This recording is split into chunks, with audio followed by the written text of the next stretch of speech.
Yo mga bay, rada na turon, magginataang halang-halang na sadta. Shout out dira ato rani. Iya ning request bay. Oh yeah, fire. First, gisaragyapon mga aromatics bay. Pero giuna na kung panakot liso dahon bay para mahumot og maayo. Nya nang humot ng mga aromatics bay. Ad na diyan naman no. Pariha rin ning recipe sa atong halang-halang bay. Ang napuno lang ang tuno nya. Maora gihapon bay atong pagausong mantika ani. Nya human timplahin na dayon.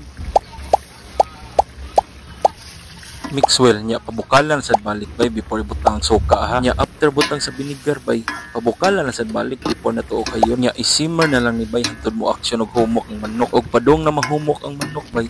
Add na diyon ang gata para magkadungan sila og luto. Nya lutuan na lang na bay hangtod makuha ninyo ang napot nga inyong gusto. Kabantay mo bay sabaw-sabaw siya. Ituyo ko na bay para makatilaw tanan sa sabaw. Kay kung ako ning ipaitos og maayo, luoy king awitan mo kaon ba. Wa nay sabaw jud. Di ara, mga una.